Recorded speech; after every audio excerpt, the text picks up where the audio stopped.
Is this the most anticipated football season of all time for Ole Miss? Yeah, I mean, you had 2009, Houston nutting them coming off the big 2008 year after beating Florida. They had Jevin Snead back, Dexter McCluster, Mike Wallace, Greg Hardy, I believe.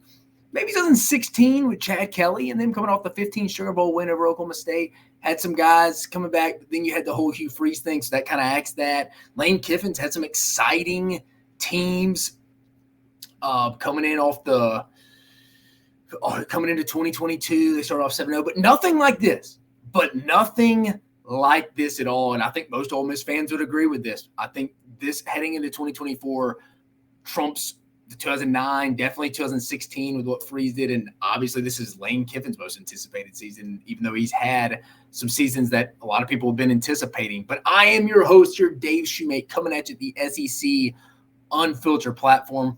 Former personnel guy in the SEC, worked 8 years in the SEC in recruiting offices, personnel office, evaluating, doing that stuff around football offices. I'm glad to be here. Before we get started here, go to RHOBACK.com and use promo code SECU to save 20% off your first purchase. T-shirts, polos, hoodies, joggers, shorts for the summer. Hey, if you want to get ahead and get some of your winter gear for your first-time purchase, 20% off. Don't forget to use the SECU promo code RHOBACK. Can't get enough of that stuff. Good stuff there. But I'm here to tell you what would be considered a successful season in 2024 for Ole Miss and Lane Kiffin. Like I previously mentioned, expectations have never been higher in Oxford. They should be very high after the 2023 season and the portal additions. I mean, coming off Ole Miss's biggest win total in program history, they've had a lot of key pieces on defense and offense, well-rounded team. But I think you have to give timing a little credit here in this situation. We always talk about this new era of college football, who's benefiting from it.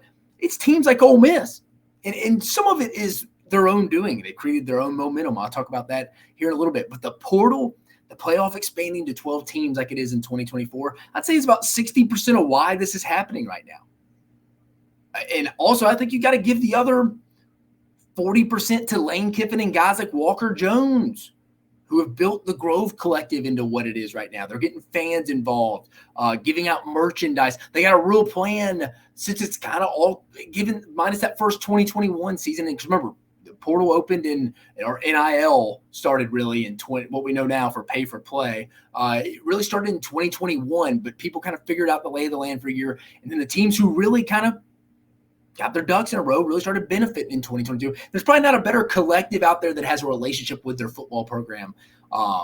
There's just not a better collective out there than the Grove Collective and Walker Jones, former alum at Ole Miss, played at Ole Miss, worked at Under Armour for a little bit. So he's a business guy, but understands the sports world as well. So I think that's been a major benefactor to Lane Kiffin as well. I mean, it's really just been the overall just perfect storm, the whole new era. You factor in Lane Kiffin's master marketer, his master marketing ability overall. It's the perfect storm to springboard a program like Ole Miss, who maybe doesn't have the trophy case a lot of the top echelon of the SEC does. But in this new era, like I said, portal, NIL, having your ducks in a row from a collective standpoint, a guy like Lane Kiffin, it's very open to new ideas and understands the lay of the land out. Fits his personality a little bit. You can become a top 15 program in the country, in my opinion. Like I said, you get Lane Kiffin, who embraces this mercenary type of mindset and bringing in guys through the portal with the phenomenal collective, the Grove Collective of Walker Jones, hungry donors who now feel like they can have a true impact on winning football games without being an underground type of situation. Where like you're not doing this under the table anymore. You can help guys and it's legal. You add all that up and it's the perfect combination for a program like Ole Miss to take advantage of and be one of the more successful programs in this era of NIL, pay for play, transfer portal. And I still have my reservations on being too portal heavy year in, year out, where I still think you got to build through the high school ranks, especially on the trenches, on the offensive line, defensive line. If you follow me on Twitter at Mock10Sports, I tweeted about that the other day. I talked to some SEC GMs about how different teams' NIL strategies are. But the thing, it always rings true when you're talking to these personnel people and coaches in college football. You have the great teams build their depth, their frontline guys on the offensive line and defensive line through the high school ranks. too much turnover through the portal. It's a different – the market's different each year on the defensive line. You may not get a Walter Nolan or Prince of Malayan like Ole Miss had in next year's portal. It's just different. It's nobody's fault. You just can't lift that. So you have to have some homegrown guys that are next-level guys if that top part of the portal isn't there on the offensive line and defensive line. Because you know what? At all levels of football, peewee, middle school, high school, college, obviously the NFL, outside of the quarterback position, the next two positions people are really looking for is the guy who can affect the quarterback as an edge rusher and the guys who can protect the quarterback. That's key. That is key. So you got to build that. Still got to be homegrown. But really, specifically for this segment, we're not talking about long-term. We're specifically talking about this 2024 Ole Miss team and what would be considered success for this team. But as I've always started every segment in this, what would be successful for all these SEC teams, I'm doing individually. Go back and look at my other ones. I've done Alabama, Auburn, LSU. We're going alphabetical order here. I always give two key pieces if I was a fan of that team, what I would be looking into besides just your black and white, hey, they need to win 8, 9, 10 games. So starting for Ole Miss, your defense needs to take that next step in year 2 under Pete Golding. Most defenses take that next step in that second year of the new offensive or defensive coordinator, whatever coordinator it is. But Ole Miss has added more pieces. I mean, they already had Jared Ivey, J.J. Pegues, but they added Florida's Princely Malayan, Walter Nolan from Texas A&M on the big interior, two guys that you see in a lot of early 2020-25 mock NFL drafts. Adding guys who've played a lot of snaps in the SEC, and Chris Paul and Trey Amos. And then they added Houston corner, who was the other big question mark outside of Trey Amos, because I think everybody has depth issues right now, probably outside of Georgia, probably Ohio State. Everybody can make a case, even Alabama, who's not used to saying that. Everybody has some depth issues, I'm learning from talking to schools. So it's tough to speak, hey, it's depth. Ole Miss added some key pieces to give them a solid 11 to 15 guys. But I think adding Isaiah Hamilton from Houston, that other corner spot, that was my concern for Ole Miss. Outside of Trey Amos, who was going to go play at that other corner spot? Well, they answered that this past week. So not saying Ole Miss has depth across their whole secondary. It's tough now with people playing in nickel and dime so much. You're playing with so many DBs and these DBs wanting to play. It's tough to build depth underneath those first 5, 6, 7 because when the transfer portal opens up after the season or in the spring, those guys want to go play and be a 5, 6, or 7th guy in that secondary rotation at another school because people want to play. So I get that. But Ole Miss their front 11 is pretty solid. Then you add in some young cats.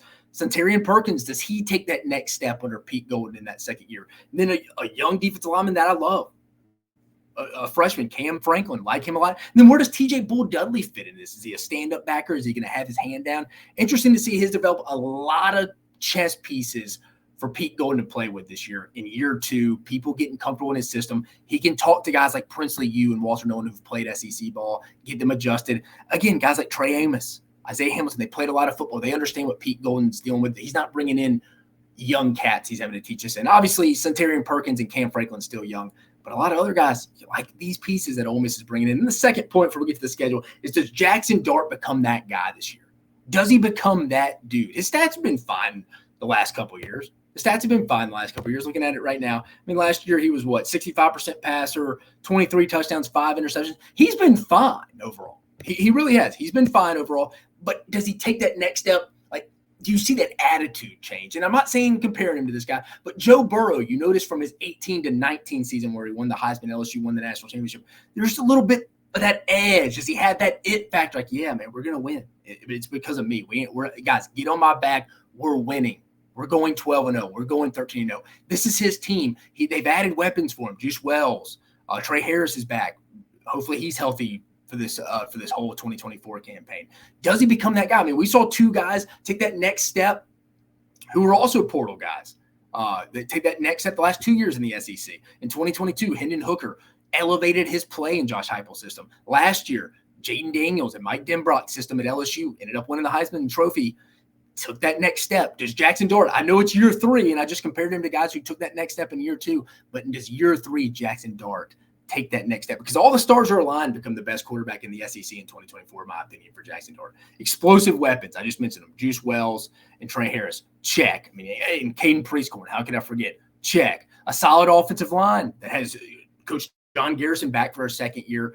You have some guys like Jeremy James, Caleb Warren that has played some football, not truly NFL dudes, but have played a lot of snaps in the SEC. You bring in transfers like Nate Kalipo from Washington and Diego Pounds from North Carolina. You got a solid unit that's going to play within that system. Lane Kiffin's won with less offensive line talent before. He'll be fine with this one. And then you got mentioned Lane Kiffin myself, mentioned him right here. Say his name, he shall appear. One, if not the best, offensive play calling duos in the country in Lane Kiffin and Charlie Weiss Jr. It doesn't get any better than those guys. So you add those three in. This is Dart's opportunity to take the reins as a top tier quarterback in this league because there's an opening there. Everybody's saying it's Carson Beck, and I think it is right now too as we sit here in early May. But I think Jackson Dart's got that chance to elevate himself as well. Going to the schedule. Pretty beneficial schedule here, if we want to be completely honest here, Ole Miss fans. Pretty beneficial schedule. You open up with Furman, Middle Tennessee State at home, at Wake Forest, which is probably your toughest game, heading out and playing Dave Clawson and the boys. Not saying Wake Forest isn't a good football team, but that's their toughest non-conference game, and they play Georgia Southern. So that wraps up non-conference play. They should be 4-0. I think anybody would tell you that. 4-0, even though it's pessimistic, Ole Miss fan. They get Kentucky at home and get another game of that barn burner from 2 years ago. Went down to the wire when Will Levis was there. We were actually at that game. At South Carolina. Could potentially maybe be a little bit of a trap game before that big one at LSU, and that game went back and forth last year. And Ole Miss pulled it off at Vaught Hemingway. Really who had the ball last kind of game. It'll be interesting here. Ole Miss has gone into the past undefeated, and they'll be favored to go undefeated in Tiger Stadium and kind of drop the ball here before. They've gone 7-0. I think their last two times they were 7-0 rolling into Tiger Stadium. They dropped their last two. They did it 2 years ago in 2022. Bye week, they get Oklahoma at home. We've talked about it before. I don't know what Oklahoma's going to be like. I think I like the future of Oklahoma. Next year's schedule is so hard. I don't know what they'll be like. I don't know what they'll be like on October 26th around Halloween either with injuries and stuff. But that's a game Ole Miss could lose. But it's coming off a bye week. Good spot. At Arkansas, a place Ole Miss traditionally, for whatever reason, goes up there and doesn't play well, especially when it's really cold or something. I don't know how it'll be. I mean, it could be really cold on November 2nd in Fayetteville. But, again, that's a place Ole Miss just traditionally has struggled and not played at. But they're better than Arkansas. They should win that game. And who kind of knows what Arkansas's mindset is? That's late in the year. They're struggling. Sam Pittman could be gone at that point, or they could be mailing it in. Who knows? Georgia at home will be tough. We saw that last year. I think Ole Miss improved that roster, raised the ceiling of that roster, but is it enough to compete with Georgia?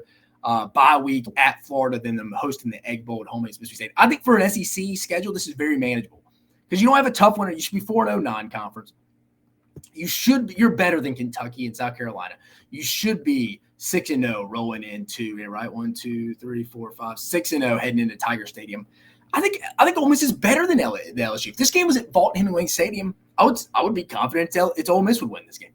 I think Ole Miss is better than LSU, though, as we stand right now. I've been open. I don't like Ole Miss. I don't like LSU's defensive personnel. I think the interior defensive line has major issues. The secondary has major issues. Were they going to play Harold Perkins, their guy with their highest upside on defense? It'll be interesting. Oklahoma, like I said, a mystery team. It's kind of good they get a bye week after LSU to get focused back because who knows how Brent Venables' third-year team will come in, his third-year senior team. At Arkansas, it's a place they struggle, but like I said, they should win that game. Let's just say they lose to Georgia. Not saying they are, but right now let's say they lose that. Billy Napier and them, he could be gone a little bit at that point. They play Arkansas and Florida late in the years where both those coaches are kind of on the hot seat, have to get to 6 wins. Do both of them have that when they play Ole Miss come November? It's a legit question. So what will those two teams be like? And then Mississippi State, they're better than Mississippi State. They'll be better than Jeff Lebby. Ole Miss now has Zach Arnett sitting there with Mississippi State paying his salary. So again, I think if Ole Miss lost more than 2 games, I'd be shocked at the schedule. They went 9-3. That would be disappointing. That would be severely disappointing. And that's why I think you got to say in 2024, what would be a successful season for Ole Miss? It's 10-2 in playoffs. It's 10-2 in playoffs. I know some people are going to have them in their preseason top 5, but it's Ole Miss. Traditionally, if you go 10-2 and make the playoffs, give yourself a chance to go compete for a national championship. In that case, you would. And we could be talking about here in December, we're hosting a playoff game in Oxford, Mississippi, which would be wild.